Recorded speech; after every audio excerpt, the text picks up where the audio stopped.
ونعوذ بالله من شرور أنفسنا من يهده الله فلا مضل له ومن يضلل فلا هادي له ونشهد أن لا إله إلا الله وحده لا شريك له ونشهد أن سيدنا ومولانا محمدا عبده ورسوله أما بعد فأعوذ بالله من الشيطان الرجيم بسم الله الرحمن الرحيم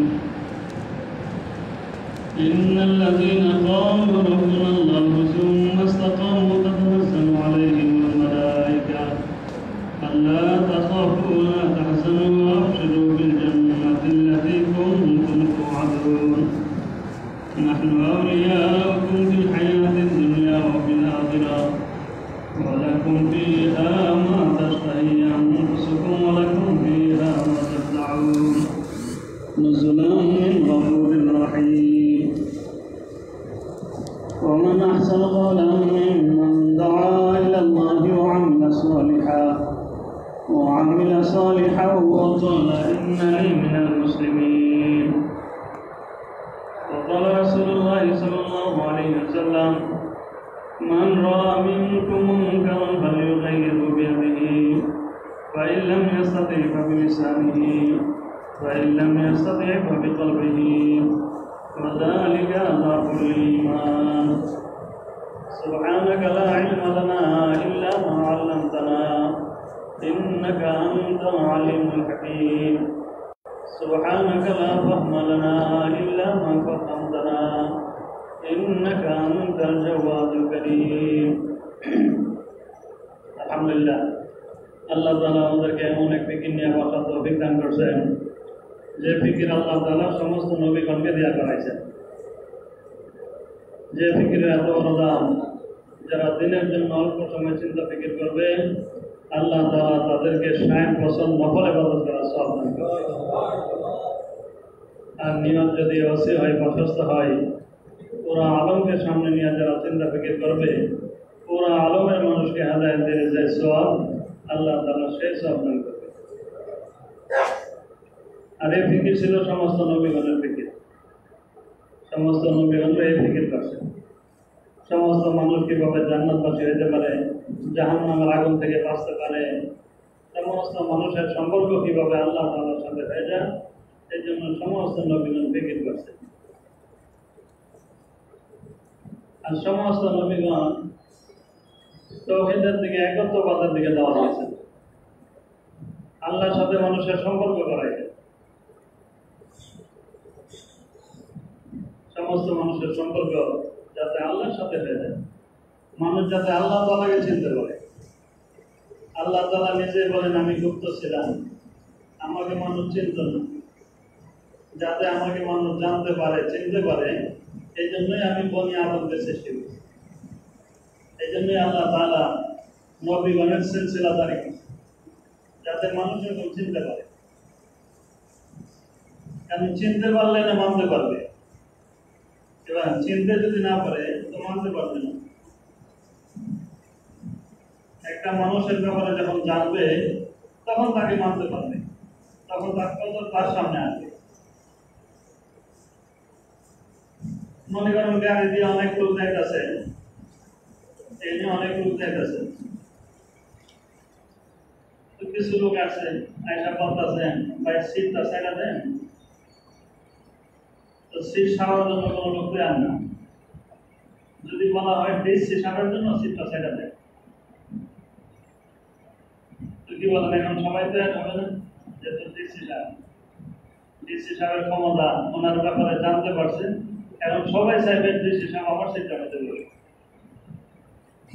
এরকম আল্লাহ সম্পর্কে যখন মানুষ জানবে আল্লাহ কুদরত আল্লাহ কত বড় ক্ষমতাশীল কত বড় কুদরতওয়ালা যে আল্লাহ তাআলা সমস্ত কিছু সৃষ্টি করেছেন সমস্ত মাখলুকাত সৃষ্টি করেছেন সমস্ত মাখলুকাতের রিজিকের ব্যবস্থা আল্লাহ তাআলা করেন ওমা মিন দাব্বাতিন ফিল আরদি ইল্লা আলাল্লাহি রিজকুহা ওয়া ইয়ালামু মুস্তাকাররাহা ওয়া মুস্তাওদাহা কুল্লুন ফি কিতাবিন মুবিন যত হাইওয়ান জানোয়ার যত মাখলুকাত চলাফেরা করতেছে তাদেরকে সৃষ্টি করার 5,000 বছর আগে আল্লাহ তাআলা রিজিকের ব্যবস্থা করে দিয়েছেন। খানার ব্যবস্থা আল্লাহ তাআলা করতেছে, সব কিছুর ব্যবস্থা আল্লাহ তাআলা করে। আর আল্লাহ তাআলা মাখলুকাতের জন্য কত ব্যবস্থা করতেছে। মানুষ আর কি খায়, মাখলুকাত কত কিছু খাইতেছে, তাদের রিজিক আল্লাহ তাআলা বুঝাইতেছে। তাহলে এক সময় সুলাইমান আলাইহিস সালামের জামানায় হুদহুদ পাখি একটা মাছের কাঁটার উপরে বসছে। সমুদ্রের কিনারাতে একটা মাছ ছিল, মাছের উপরে যে কাঁটা, কাঁটার উপরে গিয়ে হুদহুদ পাখি বসবে। বৈশা মাছকে জিজ্ঞাসা করলো যে হে মাছ, সুলাইমান আলাইহিস সালাম যে সমস্ত মাখলুকের জন্য খানা পাকাইছেন, সমুদ্র থেকে একটা মাছ গিয়া সমস্ত খানাগুলি খাইয়া ফেলছিল, এই মাছটাকে তুমি চিনো? তো ওই মাছ বলেন, আমি তো সেই মাছ যে মাছে 1.5 লোকমা দিয়া সুলাইমান আলাইহিস সালাম যে পাহাড় পরিমাণ খানা জমা করছিল সব খাইয়া ফেলছে, আমি সেই মাছ। তো হুদহুদ পাখি মাছকে জিজ্ঞাসা করেন, তো তুমি এত বড় বিশাল মাছ, তারপরে সমুদ্র কিনারার মধ্যে কেন থাকো?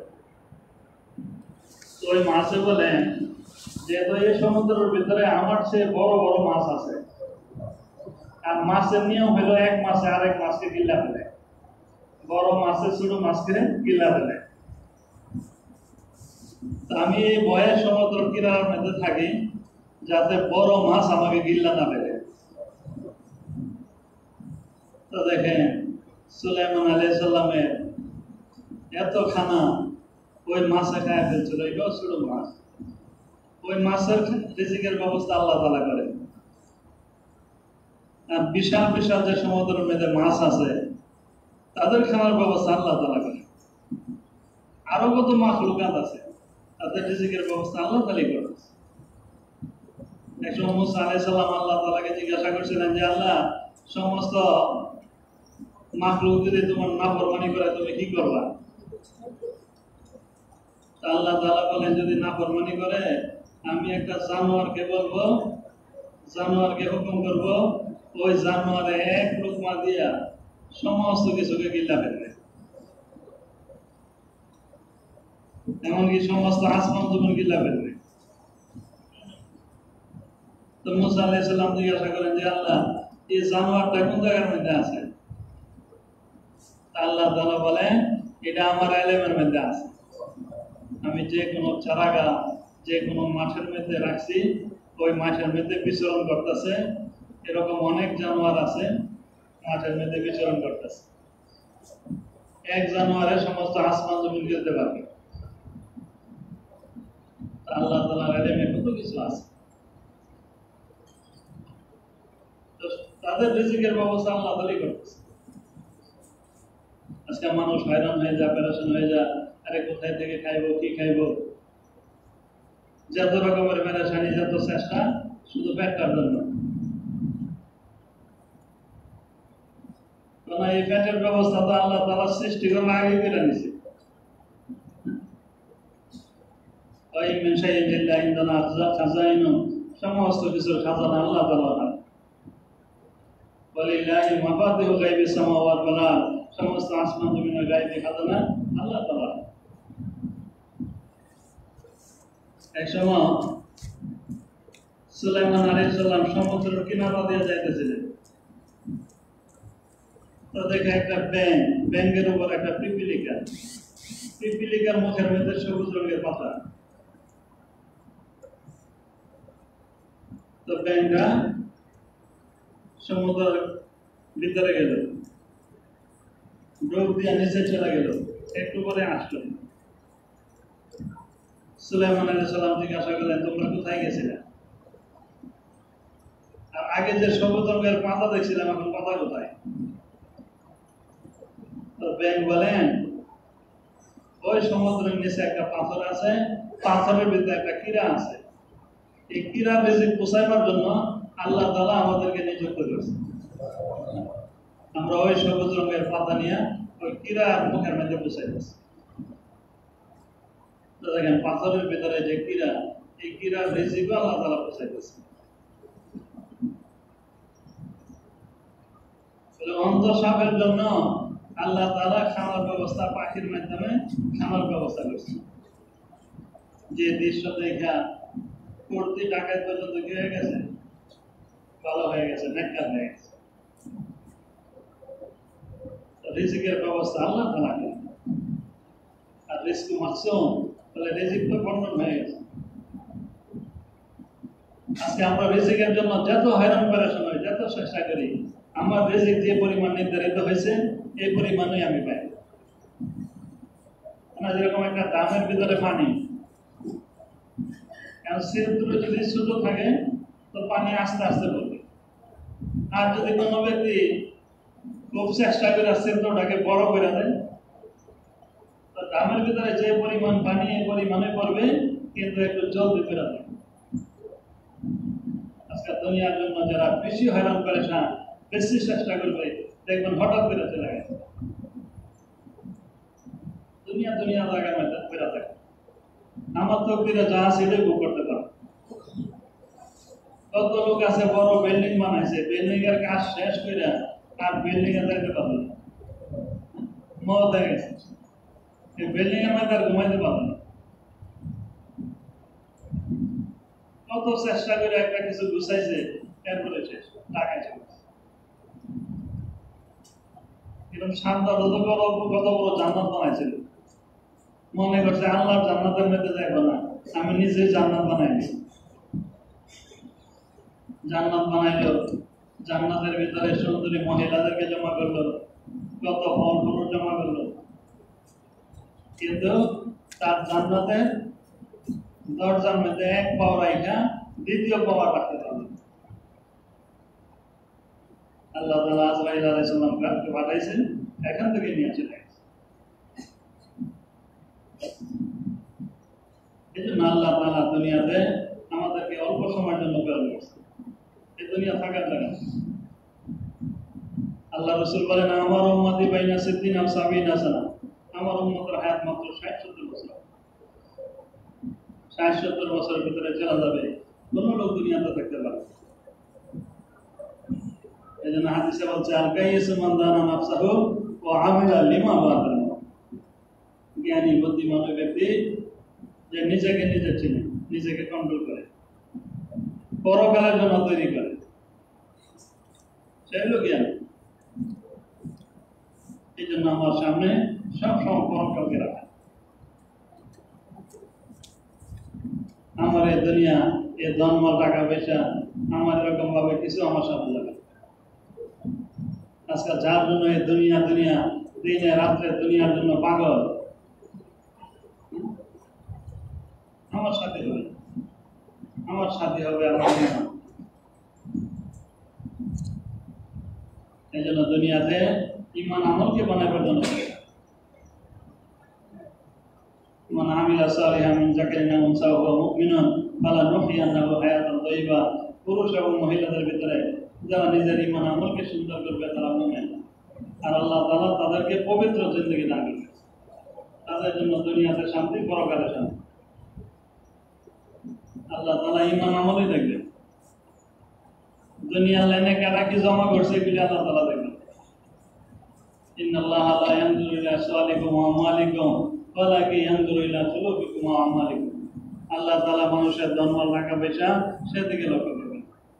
আল্লাহ তাআলা মানুষের আমল, মানুষের অন্তরের দিকে লক্ষ্য করবেন। কার আমল কিরকম শুনবে। হাদিসে কুদসির মধ্যে আছে, ইয়া ইবাদি খালাকতুল ইবাদাতি ফালা তালাব ওয়া কাসসামতু লাকা রিজকি ফালা তুদাব। ইন ওয়াজাদতানি ওয়াজাদতা কুল্লা শাই ওয়া ইন যায়াতানি যায়াতা কুল্লা শাই ওয়া আনা কুল্লু শাই। যে আমার বান্দা, আমি তোমাকে সৃষ্টি করছি আমার ইবাদতের জন্য, কাজে খেলাধুলা করে তোমার সময়কে নষ্ট করে, তোমার জন্য আমি রিজিক বর্ণন করে রাখছি। রিজিকের জন্য এত হয়রান পেরেশান কেন? ইন ওয়াজাদতানি ওয়াজাদতা কুল্লা শাই ওয়া ইন যায়াতানি যায়াতা কুল্লা শাই ওয়া আনা কুল্লু শাই। যে আমার বান্দা, আমার ইবাদত বন্দেগি করে যদি আমাকে পায়া ফেলতে পারো তো সব কিছু পায়া ফেললাম। আর যদি দুনিয়ার দোকান মধ্যে কইরা আমাকে হারায় ফেলো, সব কিছু তুমি হারায় ফেলো। ওয়ানা কুল্লু শাই, আল্লাহ তাআলা বলেন যে আমি সবকিছু, যে আমাকে পাইলো সে সবকিছু পায় গেল। হারুনুর রশিদ বাদশা কালা এক দাসীকে মহব্বত করত, চতুর্দিকে খবর হয়ে গেছে বাদশা সাহেব কালা দাসীকে মহব্বত করে। বাদশা যখন এই খবর পাইলেন তো সব দাসীদেরকে জমা করছে, কালা দলা সুন্দর সবাইকে জমা করে বলেন আমার গোডাউন পিলা দিলাম, যে যেটা ধরবে এটা তার হয়ে যাবে। তো সুন্দর দাসীরা হীরা মুক্তা টাকা পয়সা যার যেটা মনে চাইছে নিয়ে নিছে, আর কালা দাসী বাদশাকে ধরে দাঁড়ায় দিছে। সবাই তো মনে করছে আর এটা ব্যাগ বুঝে না, এখন তো নেওয়ার সুযোগ। আর যখন এই কালা দাসীকে জিজ্ঞাসা করলো, কালা দাসী বলেন যেহেতু বাদশা হুকুম করছে যে যেটা ধরবে এটা তার হয়ে যাবে, সবাই তো হীরা মুক্তা টাকা পয়সা নিয়ে নিল, আমি বাদশাকে নিয়ে নিলাম। বাদশা যদি আমার হয়ে যায় তো সবাই তো আমার। মান কানা লিল্লাহি কানা আল্লাহু লাহু, যে আল্লাহর জন্য হয়ে যায় আল্লাহ তাআলা তার জন্য হয়ে যায়। এই জন্য আল্লাহর সাথে আমি সম্পর্ক রাখি, আল্লাহর সাথে সম্পর্ক। আমার খিলানেওয়ালা আল্লাহ, পিলানেওয়ালা আল্লাহ, আমার সুখ শান্তি ইজ্জতের মালিক আল্লাহ, আমার সব কিছুর মালিক আল্লাহ। আল্লাহ তাআলা আমাকে যে হালাতে রাখে এই হালাতে আমি আল্লাহর উপর সন্তুষ্ট থাকি। ইন্না মাল উসরি ইউসরা, বলে সুখের পরে দুঃখ, দুঃখের পরে সুখ। আল্লাহ তাআলা বিভিন্ন হালাত দেওয়া পরীক্ষা করে। দুনিয়াতে সবার এক হালাত থাকবে না। ওয়ালা নাবলুওয়ান্নাকুম বিশাইইন মিনাল খাউফি ওয়াল জু'i ওয়া নাকসিম মিনাল আমওয়ালি ওয়াল আনফুসি ওয়াস সামারাত ওয়া বাশশিরিস সাবিরিন। আল্লাহ তাআলা বলেন বিভিন্ন হালাত দিয়ে আমি তোমাদেরকে পরীক্ষা করব। একসময় ধনমল বাড়ায় দিব, একসময় কমায় দিব, একসময় ভয় বাঁধতে দিব, একসময় সন্তান দিব, আরেকবার নিয়ে দিব। কত মানুষ আছে শুধু একটা ছেলে মেয়ে নাই, কত মানুষ আছে মেয়ে ছেলে নাই। ফেরেশতা ওনার সামনে গিয়া বলেন আল্লাহ,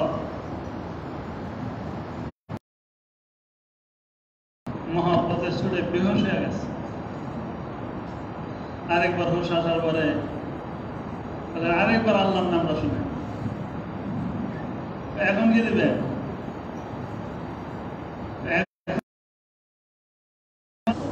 যেমন উপর থেকে নিচে না, মক্কা এত উপরে, তারপরে পাহাড়ের উপরে মরুভূমি জায়গাতে রেখে আসছে, যেখানে কোনো ব্যবস্থা নেই, কথা বলা নিষেধ, কোনো কথা নাই। হাজরা আলাইহিস সালাম জিজ্ঞাসা করছেন আপনি কি আল্লাহর হুকুমে রেখে যাইতেছেন? ইশারা দিছে, কথা নাই। হাজরা আলাইহিস সালামের ভিতরে কত কি আল্লাহর হুকুমে যদি রাইখা যান ইজান লা ইউজাইয়া, আল্লাহ তাআলা আমাদেরকে হালাক করবেন। আল্লাহর উপর কত ইয়াকিন। ইব্রাহিম আলাইহিস সালাম ওনাকে রাইখা নীরবে গিয়া আড়ালের মধ্যে গিয়া দোয়া করছেন। ওনার দোয়ার বরকতে আল্লাহ তাআলা মক্কাতে কত বরকত দান করছেন, কত ফল ফ্রুট দান করছেন। এই জন্য হাজিরা হজ করার জন্য যান, এমন কোনো জিনিস নাই যেগুলি পান। সমস্ত ফল ফ্রুট যত রকমের খাদ্য আল্লাহ তাআলা এখানে পৌঁছে।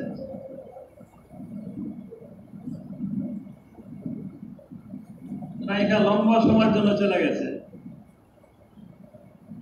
তারপরে আসছে দেখার জন্য। একটু মহাব্বত ভিতরে ঢুকছে, আল্লাহর পক্ষ থেকে হুকুম করছে যে আপনি ইসমাইলকে জবাহ করেন। লম্বা ঘটনা, বিভিন্ন মসজিদে জুমার আগে ইমাম সাহেবরা বয়ান করছে, সবাই আমরা শুনছি। কত বড় কুরবানি ছিল। আজকে যদি ইসমাইল আলাইহিস সালাম জবাহ হয়ে যাইত, আজকে আমাদেরকে তালাশ করে পাওয়া যাইত না। কি বলে? আমাদের পিতারা তো দাদারা তো আগে জবাহ করে দেয়, এ দুনিয়াতে আসতে পারতাম। আল্লাহ তাআলার উদ্দেশ্য তো জবাহ ছিল না, আল্লাহর উদ্দেশ্য ছিল পরীক্ষা করা। পরীক্ষার মধ্যে কামিয়াব হয়ে গেছে। আল্লাহ তাআলা তোমরা পাঠাই দিয়েছে পরীক্ষার মধ্যে কামিয়াব। তো কত বড় পরীক্ষা এটা! নিজের ছেলেকে জবাহ করে দেওয়া, এটার মধ্যে পাস।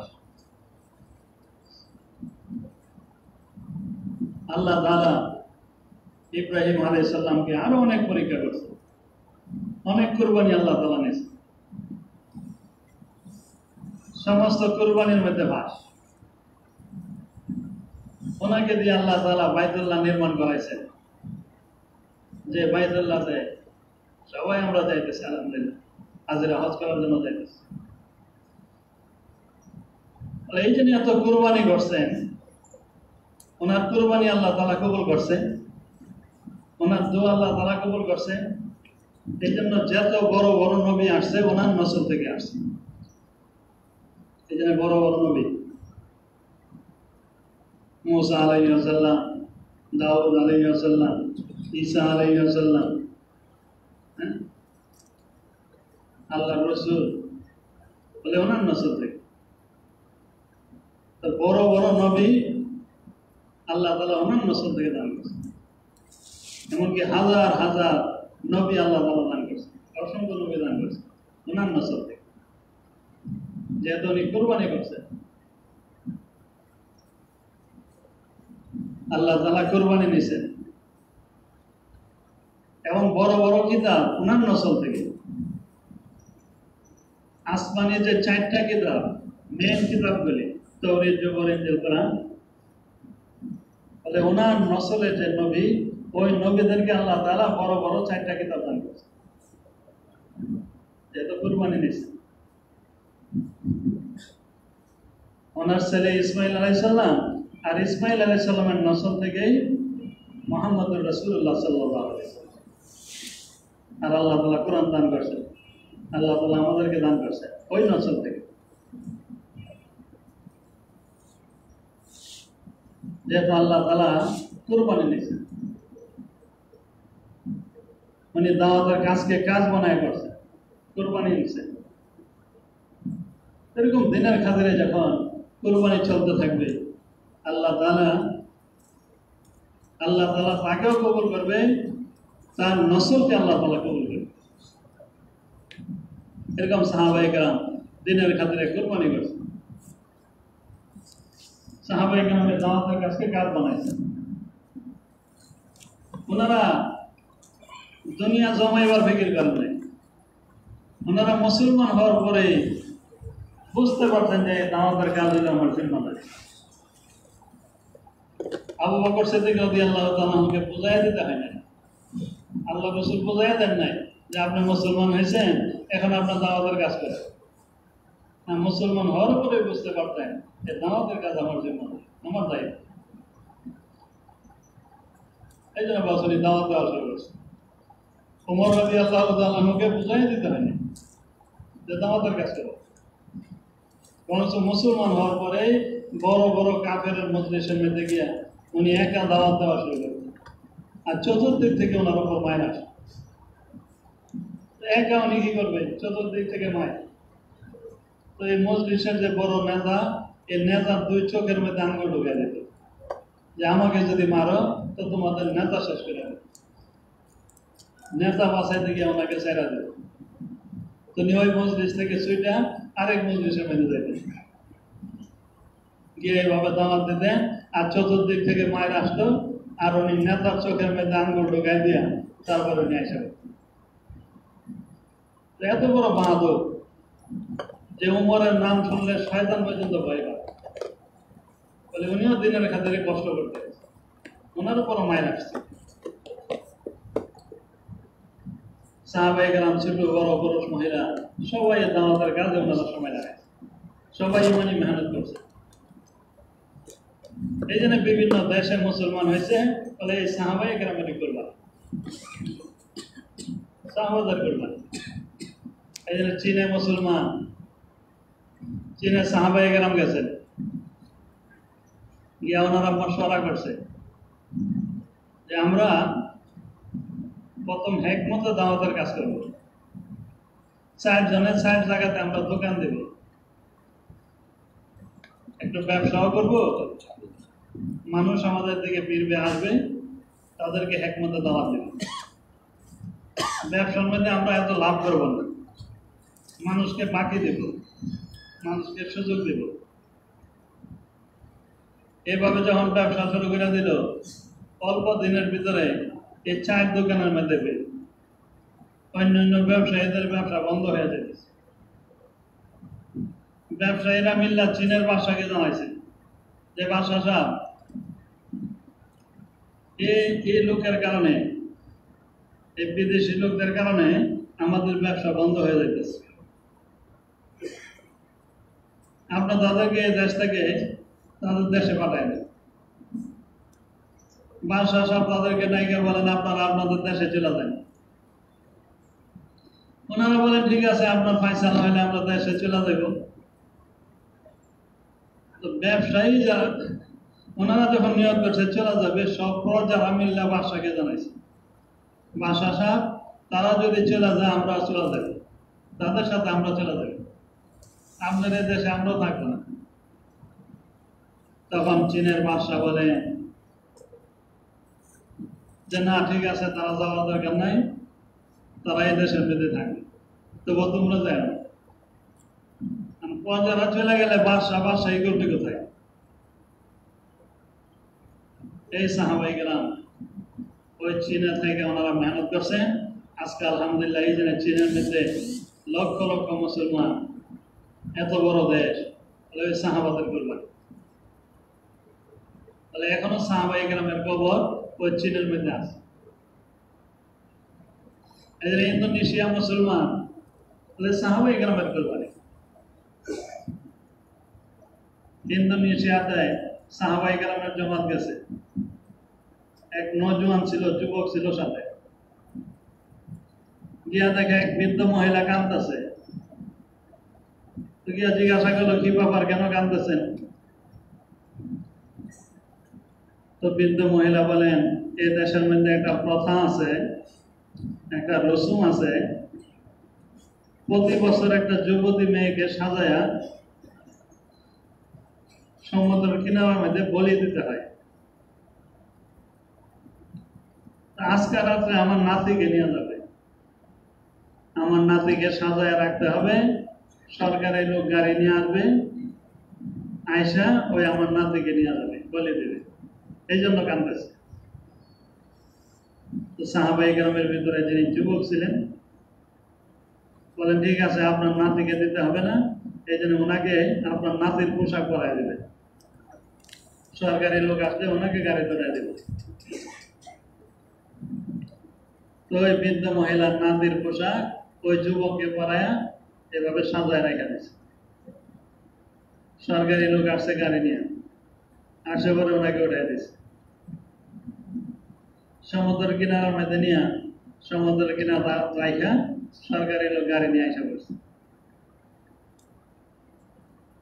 তো উনি দেখে রাত্রে যখন নীরব হয়ে গেছে, তখন সমুদ্র দিয়া ঢোল বাজনার আওয়াজ আসতেছে, দেও দানব ঢোল বাজা এরকম আসতেছে। এই আওয়াজ পায় উনি জোরে আল্লাহর কালাম পড়া শুরু করে দেন এবং আজান দেওয়া শুরু করে দেন। ওই শয়তান দেও দানবের শরীরের মধ্যে গিয়ে আগুন লেগে গেল, তারা দূরে সরে গেল, আগুন লাগে একবার শেষ। সকালে সরকারি লোক আসছে ওই লাশ দাফন করার জন্য। প্রতি বছর আইসা লাশ পায়, দেও দানব আইসা ওই মেয়েকে মেয়েরা শেষ করে। এগুলি শয়তানের পক্ষ থেকে একটা চাল ছিল।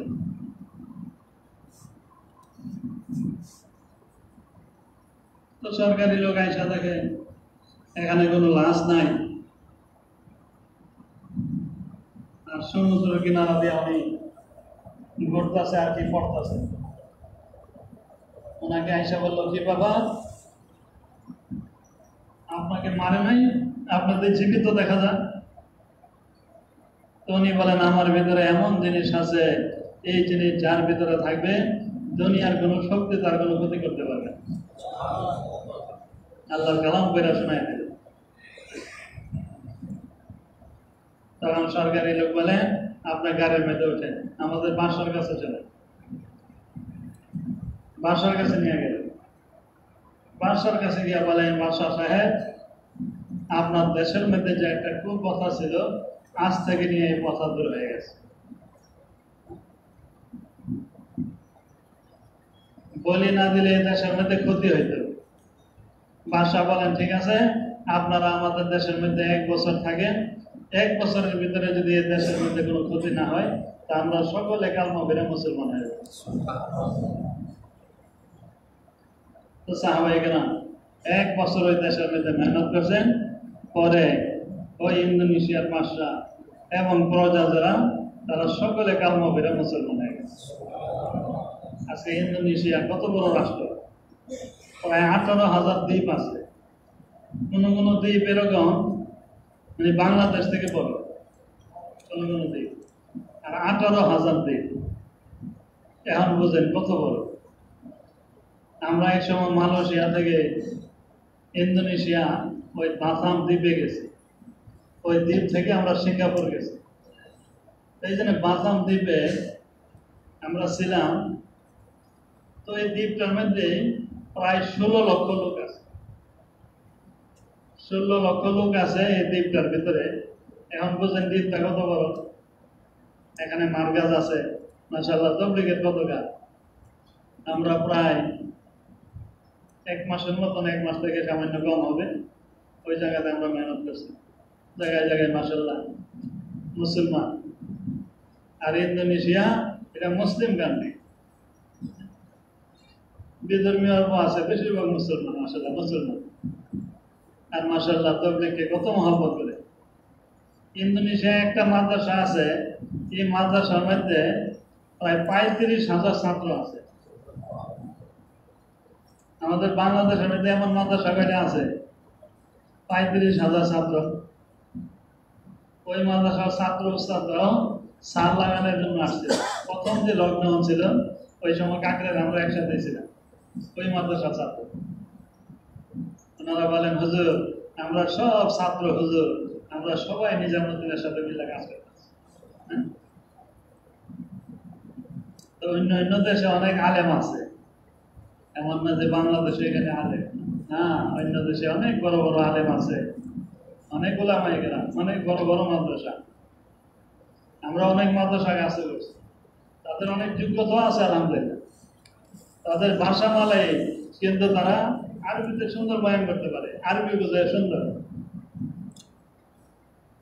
এই জন্য আমরা অনেক জায়গাতে আমরা বয়ান করছি আরবিতে, তারা তর্জমা করে দিচ্ছে। হ্যাঁ, প্রত্যেক মসজিদের ইমাম সাহেবরা তর্জমা করতে পারে, আমরা ইমাম সাহেবদেরকে ব্যবহার করছি। তেমন না, কিছু কথা বলে আপনার তর্জমা করে দেন, সুন্দর তর্জমা করে দিচ্ছে। আরো খুশি মাশাআল্লাহ তর্জমা করে। আলহামদুলিল্লাহ আলেম ওলামারা পুরা দুনিয়াতে আলহামদুলিল্লাহ সফর করতেছে। আর ওই সমস্ত দেশের ওলামাদেরকে কাজে লাগাইতেছে, তারা দুভাষী হিসাবে তর্জমা করতেছে। তো এই জন্য ইন্দোনেশিয়া এত বড় দেশ, সাহাবাদের করবে, সাহাবায়ে কেরাম বা সাহাবাদের সন্তানরা জায়গায় জায়গায় এরকম জামাত বানায় বানায় সফর করছে, ওনারা মেহনত করছে, যে আমরা আজকে মুসলমান। তাহলে এই জন্য সুদান, আফ্রিকার মধ্যে যে সুদানে আলহামদুলিল্লাহ প্রতি বছর সুদানে ইস্তেমা হইতেছে। ইস্তেমার মধ্যে হজ্জও 2-3 বছর আগে হজ্জ গেছিল, নিজামুদ্দিন থেকে জামাত পাঠা মাওলানা মোশাররফ সাহেব যাইতেছে। গত বছর তো হসেম হয়ে গেছে, তিনি কিছুদিন আগে হয়েছিল, মাওলানা মোশাররফ সাহেব গেছে, হসেম হয়ে গেছে। মাশাআল্লাহ সুদান সুন্দর ইস্তেমা হয়। তো এই জন্য সুদানে প্রায় 90 জন সাহাবায়ে কেরামের জামাত দিয়েছে দিনের খাতিরে। ওই দেশের বাদশা যে কোনো কারণে ওই সাহাবায়ে কেরামকে শহীদ করে ফেলছে। তো ওই দেশের মধ্যে ওই জায়গাতে ওনাদের দাফন হয়েছে। আজকে ওই গ্রামের নাম হয়ে গেছে কারিয়াতুস সাহাবা, সাহাবা কেরাম নাম হয়ে গেছে। ওই জন্য 90 জনের কুরবানির বরকতে আল্লাহ তাআলা পুরা সুদানবাসীকে আল্লাহ তাআলা হেদায়েত দান করছে। তাদের কুরবানি, তাদের রক্ত, তাদের ওই দেশের মধ্যে শহীদ হওয়া, পরে সুদানবাসী সবাই মুসলমান হয়ে গেছে। এই জন্য যখন দিনের খাতিরে কুরবানি হবে, মুজাহাদা হবে, তখন আল্লাহ তাআলা এই দিনের ফেসা আল্লাহ তাআলা কায়েম করে দেন। আল্লাহ তাআলা কুরবানি চান। এই জন্য বলে ইমানদার তারা তো কুরবানি করবে, ইমানদারের উপর হালাত হবে। ইমানদারকে আল্লাহ তাআলা বিভিন্ন হালাতে পরীক্ষা করবে। বলে মুনাফিক তারা তো কষ্টের কাজ করে না, মুনাফিকরা কষ্টের কাজ করবে না। এই জন্য সাহাবায়ে কেরামের সাথে মুনাফিকরা থাকতো, কিন্তু যখন কষ্টের কাজ আসতো তারা করতো না, তারা যাইতো না। যখন শুনছে খন্দকে যাইতে হবে, মুনাফিকরা জানে আরে এত কঠিন কাজ, দরকার নাই। উহুদে, বদরে, এই সমস্ত জাহাজের মধ্যে মুনাফিকরা যাইতো, এগুলি তো কঠিন কাজ। তবুকের যুদ্ধ গরমের মধ্যে অনেক দূরে,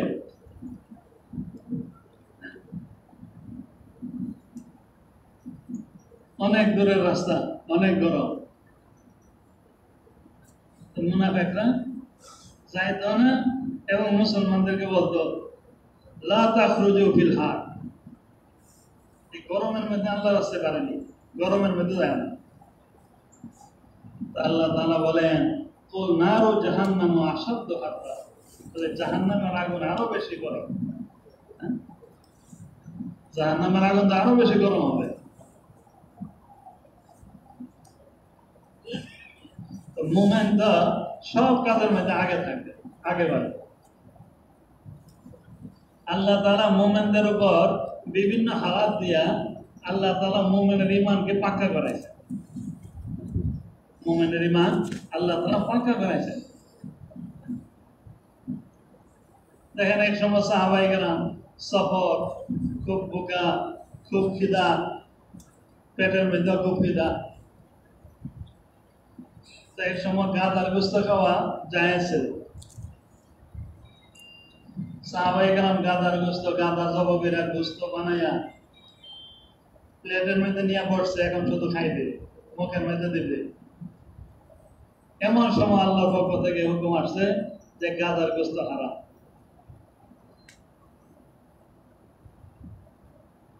এই হুকুম আসার সাথে সাথে আল্লাহ রাসূল এক সাহাবীকে বলেন যাও এলান করে দাও। জায়গায় জায়গায় দেখা সাহাবায়ে কেরাম গোশত নিয়ে পাকায়া একবার প্লেটের মধ্যে বসা, খাইবে। এমন সময় এলান করে দিয়েছে। এলান করার সাথে সাথে এত খিদা, এরপর একটা লোকমা মুখে দেয়। এই গাদার গোশত সবাই এরকম ভাবে দূরে নিক্ষেপ করছে যে হারাম হয়ে গেছে, আর মুখে দেব না। তো কত কঠিন পরীক্ষা ইমানদারের উপর, এরকম ভাবে কঠিন পরীক্ষা, কঠিন ভাড়া।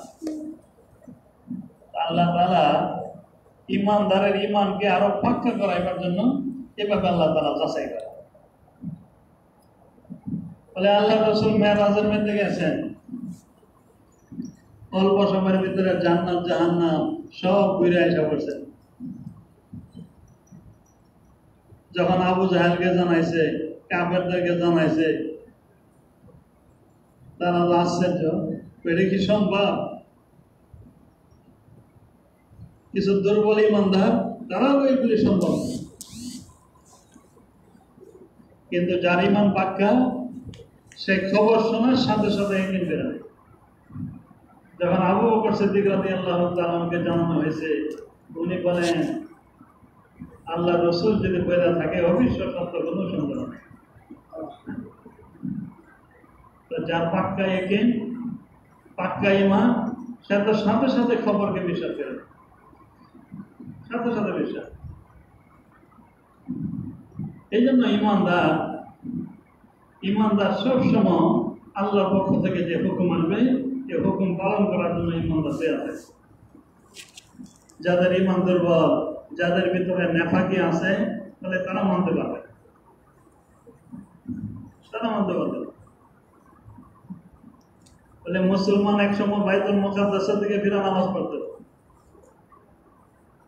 ওই মসজিদে কিবলায় তাই যারা হজে গেছেন তারা দেখছেন আল্লাহ রাসূল নামাজ পড়তেছিলেন, ওই সময় হুকুম আসছে ফাওয়াল্লি ওয়াজহাকা শাতরাল মসজিদিল হারাম, যে আপনি মসজিদে হারামের দিকে ফিরে নামাজ পড়েন।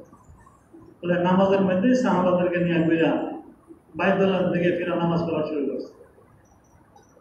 বলে ইমানদার সাথে সাথে মেনে নিয়েছে, আর যারা মুনাফিক তারা মানতে পারে নাই, কাফেররা মানতে পারে নাই, সমালোচনা শুরু করে দিয়েছে যে মুহাম্মদ আগে যে বাইতুল মুকাদ্দাসের দিকে ফিরে নামাজ পড়লো, এখন যে বাইতুল মুকাদ্দাস থেকে বাইতুল্লাহর দিকে ফিরে গেল, তো আগের নামাজ কি হইল?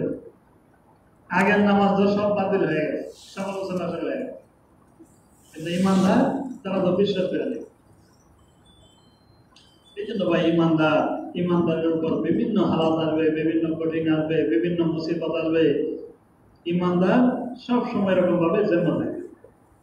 ইমানদার তো তার জিন্দেগি চলবে আল্লাহর জন্য, আল্লাহ সন্তুষ্টির জন্য চলতে থাকে। এরকম সাহাবায়ে কেরাম বলে ওনারা আল্লাহর হুকুমকে এভাবে পালন করছেন, ইমানের উপর ওনারা অটল ছিলেন, মজবুত ছিলেন, যে কারণে আল্লাহ তাআলা ওনাদের উপর রাজি, আল্লাহ তাআলা সন্তুষ্ট হয়ে গেছে। তাদের ব্যাপারে রাদিয়াল্লাহু আনহু বলা হয়েছে ওনারা সব সময় এরকম দিনের তাগাদা পুরা করতেন। ওনারা বাড়িতে মরতে চাইতো না, ওনাদের জজবা ছিল আল্লাহ রাস্তার মত। সবার ভিতরে তামান্না ছিল যে আল্লাহ রাস্তায় যাতে আমার মত। এই জন্য সাহাবায়ে কেরাম বলে বাড়িতে মরেন নাই। কয়েকজন সাহাবায়ে কেরাম বাড়িতে মারা গেছে। সাহাবায়ে কেরাম জায়গায় জায়গায় বিভিন্ন দেশে কবর বানাইছে। বলে বাড়িতে তো গরু ছাগল মরবে, গরু ছাগল মহের বাড়িতে মরবে, বলে ইমানদার তো আল্লাহ রাস্তায় গিয়ে মারা যায়। সাহাবায়ে কেরামের জামানায় একদম মাস্তুরা সহ আল্লাহ রাস্তায় গিয়ে মারা যায়। মাস্তুরা তো আল্লাহ রাস্তায় জমাতে গিয়ে, আল্লাহ রাস্তায় গিয়া। উম্মে হারাম রাদিয়াল্লাহু তাআলা আনহা কোথায় সাইফা, ওই জায়গাতে ওনার কবর। এরকম সাহাবায়ে কেরাম জায়গায় জায়গায় এরকম ভাবে পান। এই জন্য এই নিয়ত করা যে আমি তো পুরা দুনিয়া সফর করব, জায়গায় জায়গায় আমি এরকম ভাবে কবর বানাই। আমি যদি আল্লাহ রাস্তায় গিয়া কবর বানাই, আমি যদি এরকম নিয়ত করি, আল্লাহ তাআলা এইভাবে আমাকে কবর করবে। বলে যত দূরে গিয়ে মারা যাবে তার বাড়ি থেকে ওই জায়গা পর্যন্ত আস্থায় একটা মসজিদে আল্লাহ তাআলা জান্নাত বানায়। ইন্ডিয়া থেকে এক জামাত আসছিল বাংলাদেশে, নরসিংদী এক মসজিদে মাগরিবের বয়ান করতেছিলেন আর আমি তর্জমা করতেছিলাম। উনি বয়ানের মধ্যে আল্লাহ তাআলা ইমানদারকে কত বড় জান্নাত দান করবে ইমানি কথাই বয়ান করতেছিলেন। তো বয়ান শেষ করার পরে আসার পরে খানা খায়া সব সাথীরা আরাম করতেছে, উনিও আরাম করতেছিলেন। 3টার সময় উঠা সব সাথীদেরকে জাগায় দিছে যে তোমরা সকলে ওঠো, ওইটা তাহাজ্জুদ করে আমার জন্য দোয়া করো। সবাইকে দোয়ার মধ্যে তাহাজ্জুদের মধ্যে লাগায়া উনি বারিন্দার মধ্যে গিয়া কিবলামুখী হইয়া শুইয়া কালমা পড়তে পড়তে উনি চলে গেছে। কালমা পড়তে পড়তে মর। পরে আমরা কাকরালের মাধ্যমে নিজামুদ্দিনে খবর নিলাম, বা যেহেতু ইন্ডিয়ার সাথে ছিল মোবাইলে যোগাযোগ করে ওনার বাসায় জানানো হইল। এখন আমরা লাশ কি করব? তো বাসা থেকে খবর আসছে উনি নিয়ত করে বাহির হয়েছিল, আর ওনার ওসিয়ত ছিল যদি আল্লাহ রাস্তায় ওনার মওত হয়, যেখানে মওত হয় এখানে যেন ওনার দাফন করা হয়। পরে আমরা নরসিংদীতে আমি নিজে গোসল দিয়েছি, গোসল দিয়া ওনাকে বাস ওই জায়গাতে দাফন করা হয়। আজকে দেখেন বাংলাদেশের জমিনের মধ্যে সে আছে। যেমন নিয়ত এমন আল্লাহ তাআলা কবুল করে নেন। বাসায় বইলা বাইর হয়েছে যে আমার যাতে আল্লাহর আছে মওত হয়, আর যেখানে মওত সেখানে যেন আমার দাফন করা হয়। আজকে বাংলাদেশ থেকে ওনার বাড়ি কত দূরে? প্রায় 2,500-3,000 কিলোমিটার। কত বড় একটা মসজিদে আল্লাহ তাআলা জান্নাত বানায়। আর কেমন সুন্দর মন। মাগরিবের পরে ইমানের কথাই বলছে, ইমানের কথা বলতে বলতে শুয়েছে। আবার সবাইকে তাহাজ্জুদ দোয়ার মধ্যে লাগাই দিয়া অনেক কালমা পড়তে করতে চলে গেছে।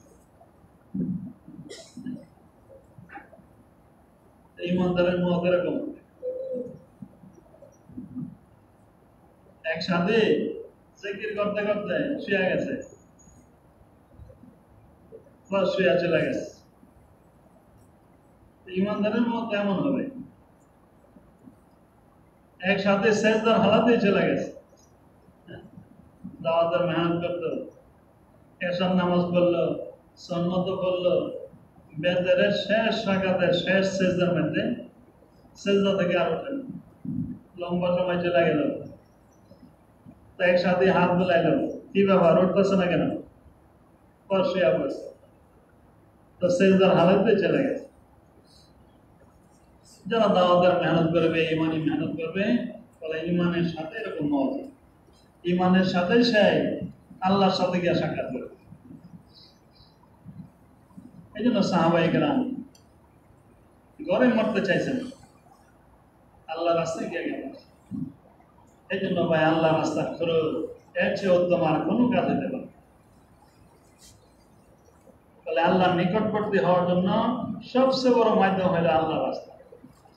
বান্দা যখন আল্লাহর রাস্তায় চলতে থাকবে, তাহলে আল্লাহর নিকটবর্তী হবে, আল্লাহর সাথে তার সম্পর্ক হইতে থাকবে। এই জন্য আল্লাহর রাস্তার করো, তার সাথে কোনো তুলনাই হতে পারে। আমি যখন দিনের কাজ, দাওয়াতের কাজ করব, আমার যত চাহিদা আল্লাহ তাআলাই পুরা করে দেবে। আমার চাহিদা আল্লাহ পুরা করে দেবে। তাহলে এক লোক 4 গ্রাম সামনে আসছে, 4 টাকার সামনে, এগুলো তার গম ভাঙায় আনতে হবে। গম ভাঙায় আনলে তারপরে বিবি রুটি বানাইবে। তার জমিনের মধ্যে পানি দিতে হবে। গাদা আছে মাঠের মধ্যে, এটা বাসায় আনতে হবে দুপুরের সময়। তারপরে আল্লাহর কাজও সামনে, জুমার নামাজ পড়তে হবে। তো মনে করছে আমি আল্লাহর কাজটা করি, আমার কাজটা আল্লাহ তাআলাই সহজ করে দেবে, আমি আল্লাহর কাজ করি। নামাজ পড়তে চলে গেছে। বিবি যাওয়ার সময় বলছে, ঠিক আছে, যেহেতু যেখানে নামাজ পড়বেন পাঁচশো মেশিন, আপনি গমগুলি শুধু নিয়ে যাবেন। তো ঠিক আছে, নিয়ে গেছে। উনি নামাজ পড়ে বাসায় আসছে, আয়সা দেখে বিবি রুটি বানাই যাচ্ছে। জিজ্ঞাসা করছে, আরে কি ব্যাপার? ওই জন্য পাশের ঘর তারাও নিয়েছিল, তারা বলে তাদের পাত্র নাই না, আমাদের পাত্র নিয়ে আসছে। কাজে আনছে বলে আমি রুটি বানানো শুরু করে দিয়েছি। যে ঘরের মধ্যে গাদা বাঁধে, গিয়ে দেয় গাদা বান্ধা, গাদাকে আনলো। আপনি যখন মসজিদে চলে গেছেন, একটা বাঘ গাদার দিকে দাওয়া করছে। তো ওই গাদা রশি মসি ছিঁড়ে দৌড়ে আসছে। আসছে পরে আমরা মহিলারা চিল্লাচিল্লি করছি, বাঘ চলে গেছে, গাদা বান্ধা রেখে দিচ্ছে। এখন জমিনের মধ্যে গেছে পানি দিবে, তো গিয়া দেখে জমিনের মধ্যে পানি পড়তে। পাশে এক লোক এসে বলতেছে, আরে ভাই আপনার ভাগ্যটা খুব ভালো, আমি আমার জমির মধ্যে পানি দিতেছি। আমার জমিন আপনার জমির নিচে দিয়ে এক ছিদ্র ছিল, ইন্দুরে যে ছিদ্র করে রাখছে, এই ছিদ্র দিয়ে পানি গিয়ে আপনার জমিন ফিরে গেছে। আল্লাহর কাজ করলে আল্লাহ তাআলা তার সমস্ত কাজ পুরা করে। আমি যখন দিনের তাকাদা পুরা করবো, আল্লাহর কাজ করব, আল্লাহ তাআলা আমার জিন্দেগির ভিতরে বরকত আনবে। এই জন্য এই তবলিগের কাজ করে কোনো লোক ঠকে নেই। আল্লাহ তাআলা এই কাজের ভিতরে বরকত রাখছে। আল্লাহ অল্পর ভিতরে আল্লাহ তাআলা অনেক বরকত দিতে পারে। কিতাবের মধ্যে ঘটনা আছে আল্লাহ অল্পর ভিতরে কত বরকত দেয়। বলে এক সময় আল্লাহ রাসূল আবু হুরায়রা রাদিয়াল্লাহু তাআলা হাতে একটা থলি দিয়েছিল, যে থলির মধ্যে কিছু খেজুর ছিল। আল্লাহ রাসূল আবু হুরায়রাকে বলেন, আবু হুরায়রা, এটার খেজুর তুমি নিজে খাইও, সাথীদেরকে খাওয়াইও, কিন্তু খোলা দেখো না। গন্নার দরকার নাই, খোলা দরকার। তুমি এরকম গন্না দেখবা না, সব একবারে খুলবা না, শুধু খাওয়াইতে থাকবা আর খাইতে থাকবা। আবু হুরায়রা রাদিয়াল্লাহু তাআলা আল্লাহ রাসূলের পুরা জমানা খাইছে এবং সাথীদেরকে খাওয়াইছে। পরে আল্লাহ রাসূলের ইন্তেকাল হয়ে গেছে। আবু বকর সিদ্দিক রাদিয়াল্লাহু তাআলা খেলাফতের জমানায় খাইছে এবং খাওয়াইছে। পরে উমর রাদিয়াল্লাহু তাআলার জমানায় খাইছে এবং খাওয়াইছে। উসমান রাদিয়াল্লাহু তাআলার জমানায়ও খাইছে এবং সাহাবাদেরকে খাওয়াইছে। যেদিন উসমান রাদিয়াল্লাহু তাআলাকে শহীদ করা হয়েছিল, ওই দিন উনি একটু ব্যস্ত ছিল। ওই সময় ওনার এই বরকতের থলিটা হারাই গেছে। তিনি আফসোস করে বলতেছিলেন যে আমার এরকম ভাবে আফসোস ছিল। এক হইল আল্লাহ রাসূলের মেয়ের জামাই অর্থাৎ উসমান রাদিয়াল্লাহু তাআলাকে শহীদ করা হইল, এটা একটা বড় আফসোস ছিল। আরেকটা আফসোস হইল যে আমার বরকতের যে থলিটা আমি হারাই ফেললাম। তাহলে এই থলি থেকে উনি বলেন প্রায় 1050 মণ খেজুর খাইছে এবং খাওয়াইছে। এই লম্বা সময়ের ভিতরে 1050 মণ খেজুর নিজেও খাইছে, সাথীদেরকে খাওয়াইছে। আল্লাহ তাআলা অল্পর ভিতরে বরকত দিতে পারে। আমি যখন এই দাওয়াতের কাজকে নিজের কাজ বানাইব, তবলিগের কাজকে কাজ বানাইব, কাজ বানায় চলবো, দেখবেন অল্প কামের ভিতরে আল্লাহ তাআলা বরকত দিয়ে দেবে। এই জন্য একটু কুরবানির সাথে আমরা আগে বাড়তে থাকি। এই দাওয়াতের কাজটাকে কাজ বানাইবার জন্য চেষ্টা করি, দেশে বিদেশে সফর করতে থাকি। এই দুনিয়া আমি কার জন্য জমা করে দেব? হ্যাঁ, কার জন্য জমা করব? তাহলে এক জায়গাতে এক লোক মারা গেছে, ওনার হাতের মধ্যে ছিল স্বর্ণের আংটি। স্বর্ণের আংটির উপরে ছিল দামি পাথর, যে পাথরটা স্বর্ণ থেকেও বেশি দামি। মারা যাওয়ার পরে বিবি দেখে এটা টাইনা খুলতে পারে না। মানুষ মারা গেলে শরীরে একটু পিলা যায়, পরে আঙ্গুল কাটিয়া এই স্বর্ণটা বাহির করে এটা আগে গোছাই নিছে। পরে মানুষদেরকে খবর দিছে, আগে স্বর্ণটা আংটিটা হাত করে নিছে। আজকে কার জন্য আমি কি করতেছি? এক লোক মারা গেছিল বিল্ডিং এর উপরে, বিবি বলতেছে আমি ডরাই, আমি ভয় পাই, এই বাচ্চা নিয়ে আমি কিভাবে চেষ্টা করবো? এখন আমাদের জান আমরা বাঁচাই, জান বাঁচাই। আজকে মারা যাওয়ার পরে দেখবেন আপনার বিবি আপনার সাথে আর থাকবে না, আর সে আপনাকে ভয় পাইবে। আজকে কার জন্য কি করতে? এই জন্য আমার নিজের জন্য আমার করতে হবে। আজকে যাদের চুলদারি পাইকা গেছে আর কোনোদিন কালা হবে না, চামড়া ঢিল হয়ে গেছে আর কোনোদিন শক্ত হবে না, দাঁত বেড়ে গেছে দাঁত উঠবে না, যারা কবরে চলে গেছে আর ফিরে আসবে না। এই জন্য সময় থাকতে সময়কে দাম দেয়। এই জন্য আমি আল্লাহ রাস্তায় লম্বা লম্বা সফর করি, আল্লাহ রাস্তায় কুরবানি করি। এর দ্বারা আমার জিন্দগির ভিতরে আল্লাহ তাআলা বরকত দিয়ে দেয়। সাহাবায়ে কেরাম যখন দাওয়াতের কাজকে নিজের কাজ বানাইছিল, আল্লাহ তাআলা সব কিছু ওনাদের তাবে বানাই দিয়েছিল যখন এই কাজকে কাজ বানাইছে। আল্লাহ তাআলা নবীগণকে যেরকম সাহায্য করছিল, এই উম্মতকে আল্লাহ তাআলা সাহায্য করছে। বলে মুসা আলাইহিস সালাম ওনার উম্মতের জন্য সমুদ্রের ভিতর দিয়ে আল্লাহ তাআলা রাস্তা করে দিয়েছিল, আর এই উম্মতের জন্য আল্লাহ তাআলা সমুদ্রের উপর দিয়ে রাস্তা করে দিয়েছে। সমুদ্রের উপর দিয়া ঘোড়া নিয়ে সাওয়ারি নিয়ে হাইটা চলে গেছে, ঘোড়ার মধ্যে পানি পর্যন্ত লাগে। আলা হাজরামি রাদিয়াল্লাহু তাআলা জামাত, সাআদ ইবনে আবি ওয়াক্কাস রাদিয়াল্লাহু তাআলা জামাত, সাহাবায়ে কেরাম সমুদ্রের উপর দিয়ে হাঁটা চলে যেত। আল্লাহ তাআলা সমুদ্রকে এরকম কাবে বানাই দিয়েছে যখন এই কাজকে কাজ বানাইছে। আল্লাহ তাআলা ইব্রাহিম আলাইহিস সালামকে যেরকম আগুনের ভিতরে আল্লাহ তাআলা হেফাজত করছেন, এই উম্মতকে আগুনের ভিতরে হেফাজত করছেন। আবু মুসলিম খাওলানী রহমাতুল্লাহ আলাইহি 24 ঘন্টা ওনাকে আগুনের ভিতরে রাখা হয়েছিল, তন্দুলের ভিতরে, একটা পশমও পরে নেই। পরে ওনাকে ছাইনা দেওয়া হয়েছে। উনি যখন মদিনাতে আসছে, ওমর রাদিয়াল্লাহু তাআলা দেখা, যেহেতু এক এক দেশের লোকের এক একটা চিহ্ন আছে, ওনাকে দেখা বলেন, তোমাদের দেশের একজন লোককে তন্দুলের ভিতরে রাখছিল, ওনাকে তুমি চিনো? উনি বললেন, আমিরুল মুমিনিন, আমাকে তন্দুলের ভিতরে রাখা হয়েছিল। তো তাই নাকি? তোমাকে রাখা হয়েছিল? মিম্বরে বসাইছে, মিম্বরে বসায় সাহাবায়ে কেরামকে জমা করে দিছে যে তোমরা তার দিকে তাকাও, তার বয়ান তোমরা শুনো, তার কথা শুনো। আল্লাহ তাআলা এই দাওয়াতের কাজের বরকতে আল্লাহ তাআলা ইব্রাহিম আলাইহিস সালামকে যেরকম আগুনে হেফাজত করছে, এবারে এই উম্মতকে এরকম হেফাজত করছে, মিম্বরে নিয়ে বসায়। এই জন্য আল্লাহ তাআলা এই দাওয়াতের কাজ করে এখন লোক ঠকে দেয়।